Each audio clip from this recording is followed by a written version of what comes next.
LA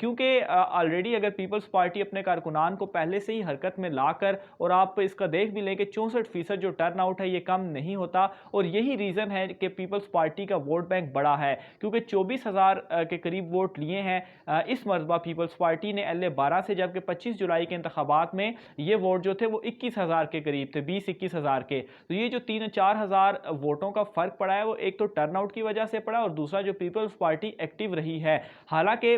جو Peoples party کے امیدوار تھے وہ تو جیل میں تھے، چودھری یاسین صاحب کے جو صاحبزادے ہیں، لیکن اوبیسلی چودھری یاسین خود ان تمام تر معاملات میں ایکٹیو تھے، اور وہ تو جیل سے باہر ہیں، ضمانت پہ ہیں۔ تو ایک تو یہ ریزن بنی ہے، اور اس کو پاکستان تحریک انصاف کو دیکھنا چاہیے۔ مسلم لیگ نون تو بالکل ہی آؤٹ رہی ہے، اور ان کا تو کوئی کام ہی نہیں ہے، صرف دھاندلی کا شور انہوں نے کرنا ہے، اور اس حوالے سے الیکشن کمیشن آلریڈی کلیئر کر چکا ہے کہ یہ جو انتخابات تھے دونوں حلقوں میں صاف اور شفاف ہوئے، سیکیورٹی اداروں نے اپنی جو ڈیوٹی تھی وہ بخوبی سر انجام دی، کسی قسم کا کوئی واقعہ یا اس طرح سے کوئی بھی مسئلہ جو تھا وہ نہیں ہوا، جیسا کہ 25 جولائی کو LA-12 میں جو 2 PTI کے کارکنان جو تھے وہ قتل ہوا، اور اسی کی وجہ سے یہ چودھری یاسین کے صاحبزادے جو ہیں وہ جیل میں بھی ہیں، تو اس وقت یہ چیز ہوئی، لیکن اس مرتبہ اس حلقے میں ایسا کچھ بھی نہیں کی جو ہے وہ رپورٹ ہوا۔ دوسری خبر ناظرین میں آپ کو یہ دیتا چلوں کہ یہ شروع دن سے ہی یہ خبریں گردش کر رہی تھی کہ بیرسٹر سلطان محمود کو چونکہ وزیر اعظم نہیں بنایا جا رہا،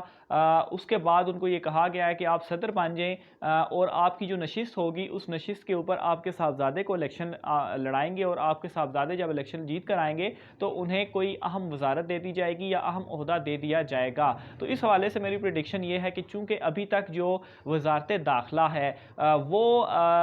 وزیر اعظم آزاد کشمیر سردار عبدالقیوم نیازی صاحب نے اپنے پاس ہی وہ رکھی ہوئی ہے، اس کا چارج ابھی تک انہوں نے کسی کو نہیں دیا، اختیارات اپنے پاس ہی رکھے ہوئے ہیں، تو ہو سکتا ہے کہ کابینہ میں اگر کوئی نئی ذمہ داری دی جائے بیرسٹر سلطان محمود کے صاحبزادے کو تو وہ ہو سکتا ہے کہ وزارت داخلہ کی ذمہ داری دے دی جائے۔ لیکن ناظرین یہاں پر ایک اور بات سمجھنے کی ضرورت ہے کہ اس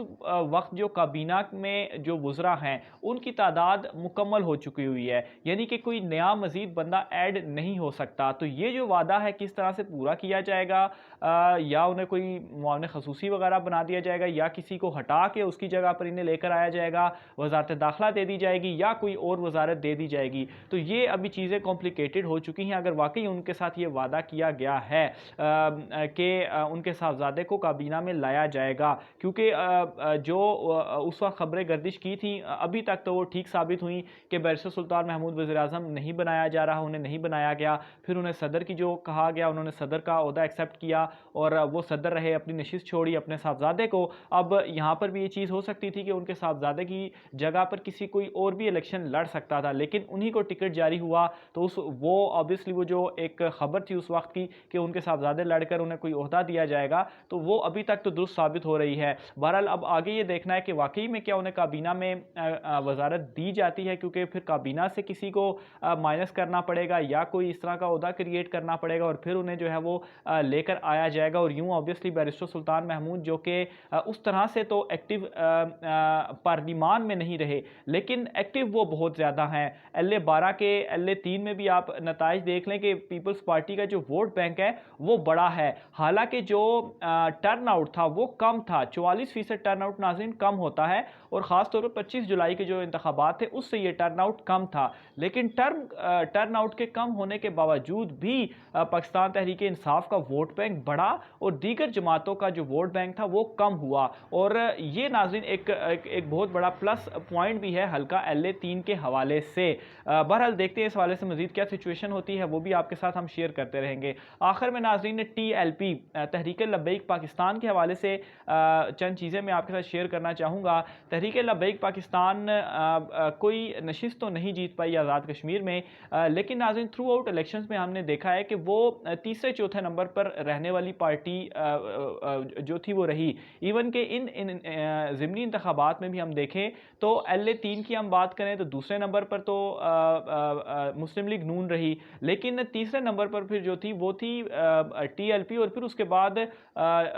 چوتھے نمبر پر یا اس سے بھی نیچے پیپلز پارٹی تھی، اور انہوں نے صرف 1400 ووٹ لیا، جبکہ تحریک لبیک پاکستان نے تقریباً 3 سے 4 ہزار کے قریب انہوں نے ووٹ حاصل کیا، جو کہ ایک بہت بڑا ووٹ ہے۔ اسی طرح حلقہ اہل 12 کی بات کریں تو وہاں پر تیسرے تو نہیں، میرے خیال سے چوتھے نمبر پر تحریک لبیک پاکستان رہی ہے اور اچھا خاصا انہوں نے ووٹ حاصل کیا ہے، اور ہم یہ کہہ سکتے ہیں مسلم کانفرنس جو کہ بڑی پرانی جماعت ہے آزاد کشمیر کی اور وہ اس وقت اتحادی بھی ہے حکومت کے، ان سے زیادہ ووٹ حاصل کیا تحریک لبیک پاکستان نے۔ تو یہ ایک فیکٹر ہے جس کو اگنور نہیں کیا جا سکتا۔ وہ جیتی تو نہیں لیکن اس کے باوجود یہ جو ووٹ حاصل کرنا ہے یہ ایک بڑی کامیابی ہے، کیونکہ اگر وہ تحریک لبیک پاکستان مثال کے طور پر پاکستان تحریک انصاف کے ساتھ اگر وہ اتحاد کرتی تو ہو سکتا ہے کہ جو 3-4 ہزار ووٹ انہوں نے حاصل کیے اگر وہ تحریک انصاف کو پڑھتے تو اہل 12 میں بھی اتنا ہی ڈیفرنس ہے، تو اہل 12 میں بھی تحریک انصاف جیت سکتی تھی۔ تو یہ جو تحریک لبیک پاکستان کا کردار ہے اس کو اگنور نہیں کیا جا سکتا، اور ان کے یہ جو ووٹ بینک ہے اس کو بھی اگنور نہیں کیا جا سکتا۔ اوبیسلی وہ بہت سارا ووٹ بینک توڑتا بھی ہے۔ دوسرا ناظرین، آخر میں اگین میں یہ بات کروں گا کہ بیرسٹر سلطان محمود کے حوالے سے خبریں گردش کر رہی ہیں کہ انہوں نے شاید اس طرح سے شوکت فرید کا ساتھ نہیں دیا جس کی وجہ سے کافی ووٹ جو ہے وہ نہیں بھی پڑا۔ بہرحال یہ پاکستان تحریک انصاف کی جو اسٹریٹجی تھی ان انتخابات میں، خاص طور پر جس طرح سے کوئی کمپین اس طرح سے نہیں کی گئی، اس کو ریویو ضرور کرنا چاہیے۔ دیکھتے ہیں کہ اس حوالے سے آگے کیا مزید تفصیلات آتی ہیں، آپ کے ساتھ شیئر کرتے رہیں گے۔ آپ نے اپنی رائے کا اظہار کمنٹ باکس میں لازمی کرتا ہے کہ آپ اس تمام تر صورتحال کو کس طرح سے دیکھتے ہیں، کمنٹ باکس میں ضرور لکھیے گا۔ آج کی ولاگ سے اتنا ہی، مجھے اجازت دیجیے، اللہ حافظ۔